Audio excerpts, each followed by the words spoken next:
des mois et des années, je me suis rendu compte qu'une entreprise sociale, c'était très différent d'une entreprise classique et que la valorisation de son travail au quotidien m'apportait beaucoup et que maintenant j'ai plus envie de faire autre chose. À 2 pas du Stade de France, Richard Normand dirige l'usine, une entreprise sociale.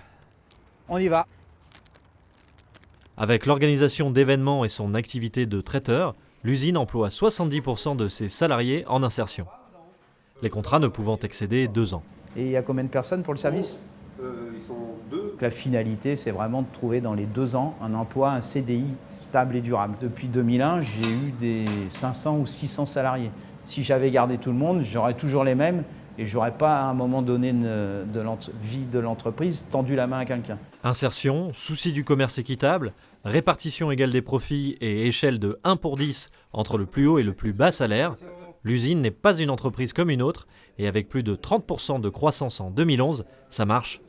Il faut qu'on soit rentable, mais je pense qu'on a une approche différente, un management différent, une écoute différente de la part des managers auprès des équipes. L'année dernière, on a eu 70% de sorties positives.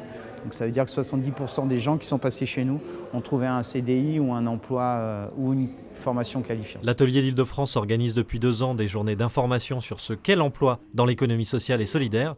3000 personnes y ont déjà participé. Si je veux refaire quelque chose aujourd'hui, peut-être que c'est bien de le refaire pour les autres et avec des gens. Le public ciblé est large, de jeunes diplômés aux chercheurs d'emploi en quête d'une reconversion, comme Philippe, 58 ans. Travailler pour gagner de l'argent, ça marche pas.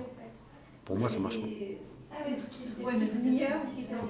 Faut qu'il y ait quelque chose de plus, qu'il y ait un plus. Une croissance moyenne de 2%, soit plus que dans le secteur privé, 440 000 nouveaux emplois en 10 ans.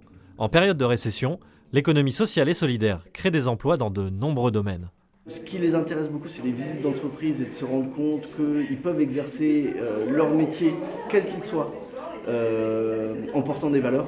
L'entreprise visitée cette fois-ci, c'est Studio Singulier, un espace de coworking.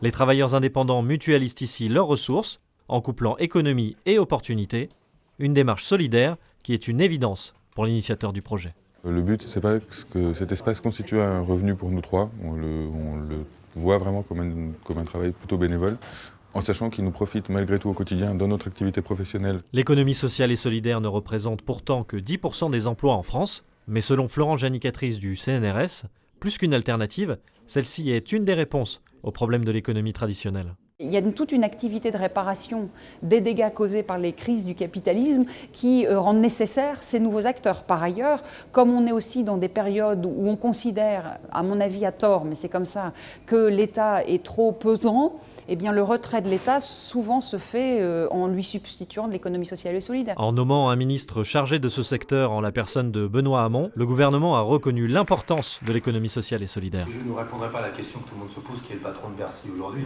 Celui-ci devra en revanche répondre aux défis à venir, dont le départ à la retraite prévu d'1 salarié sur 4 d'ici 2020. Au dernier salon des entrepreneurs, 15% de l'espace physique, c'était l'entrepreneuriat social. Ça ne cesse de se développer.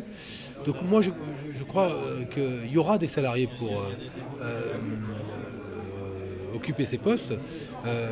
Maintenant, notre but, c'est bien plus ambitieux. Il est le changement d'échelle. Plus d'entreprises et plus d'emplois, ce sera l'objectif de la loi sur l'économie sociale et solidaire qui sera débattue au Parlement dès septembre prochain.